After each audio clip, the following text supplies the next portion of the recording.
सैया सुनु यो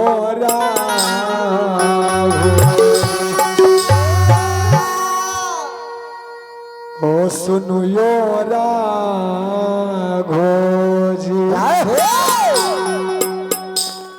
दियो के छो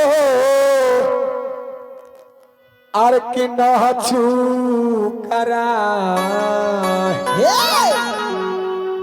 ओ सुनु यो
समय है चराए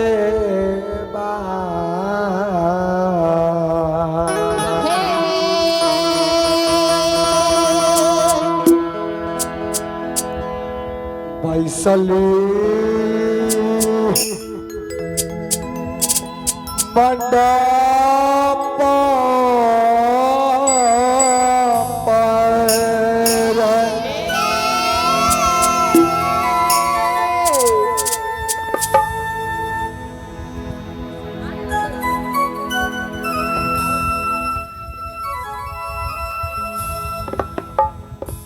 आहे जंगिया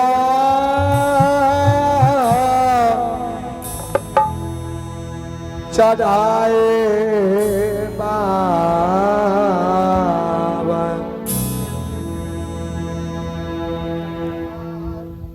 और की बैसली मंडप पर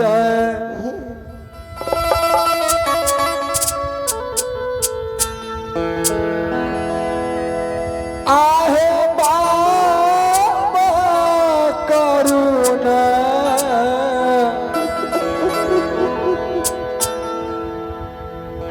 दिया दान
कन्यादान में नथनी राम जी के तरफ से शोषण है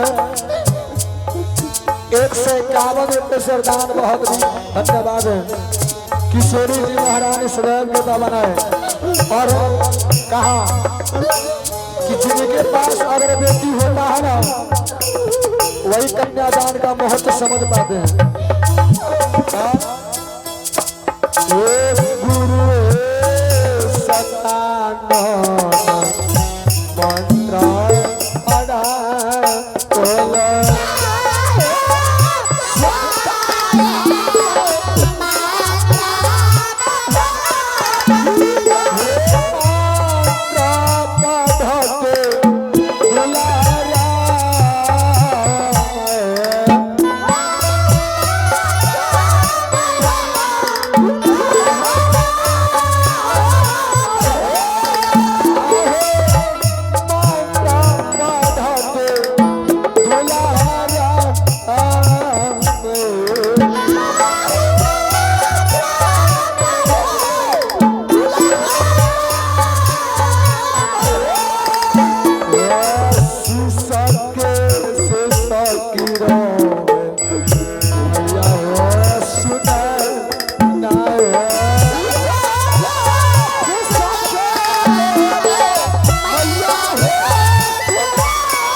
रहो ए मन खराब हो जाए। ये बेटी चुप रहो ए बीपी हाई हो जाए। मैं चुप रहूं ना, चुप रहो ना, हमरो कनाइयो। ये बहुओ ससुराल जाइए तो ताला के चाबी बुढ़िया के ना दिए, न तो सब चकला बेला निकाल लेते। हे सुनाई छी ये बेटी हे बंदरा वाली सुनाई छी। हे बउआ के सिखा देबै सब कुछ, बुढ़िया के चाबी भी ना देता या पैसा वैसा जो दिलिए से ना देता। गे बहुओ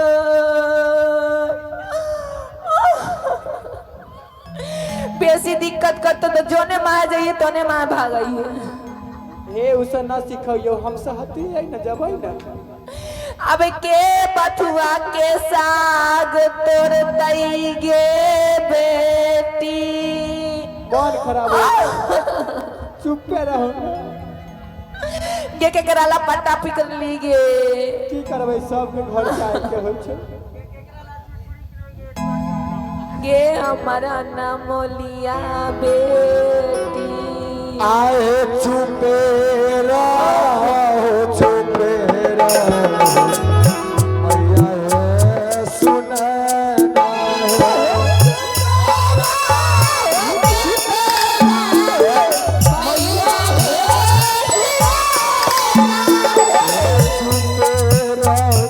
चुपे रहो मैया है सुनना।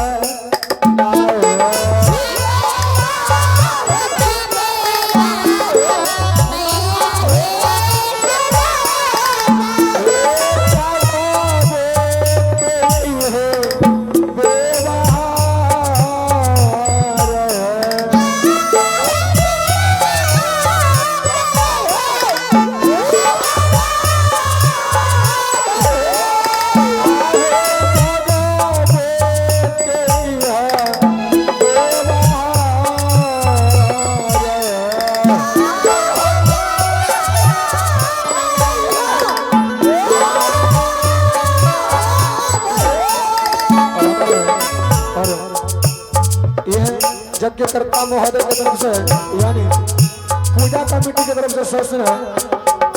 इस कन्यादान में 501 रुपये से न्यौछावर दिए हैं। बहुत बहुत धन्यवाद है। किशोरी जी महाराज सदैव के भवन है। एक कोखिया से जनमल भैया रे बहिनिया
चली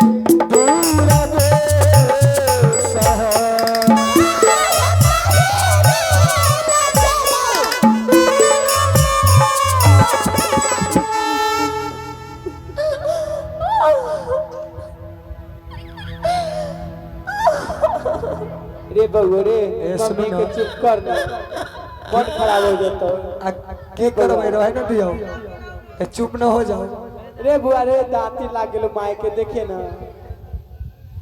रे चला ए देखी ना रे, ए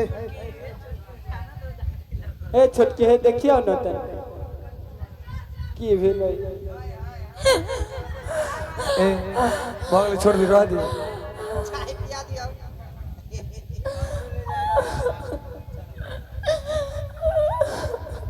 ए ले अहला चाय बना के ले पी लियो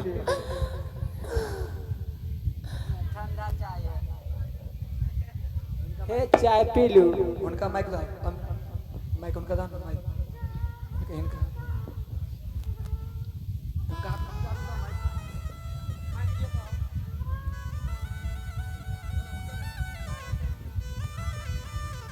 तनका एमहर तक अब हमरा दिस हेलो ऐसा की तक ना हमारे दिस ना तो उनका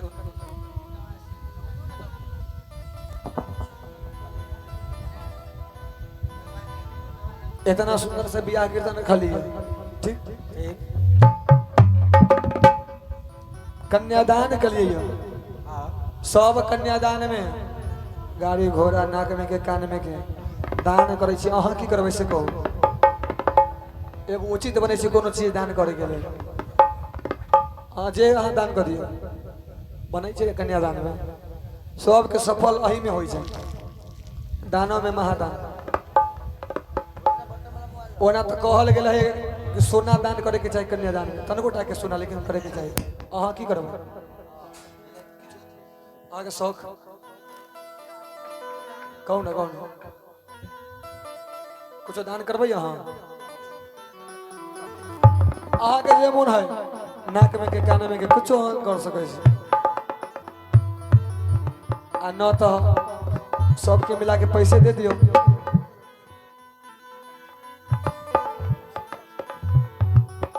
की कहू आ कितना वो कह दियो तो हम अलाउंस कर देबै कि सब सुनबो ना तू सब हाँ सब सुनते हाँ इतना कह दियो कि नाक में के खरीदा जाए 100 1000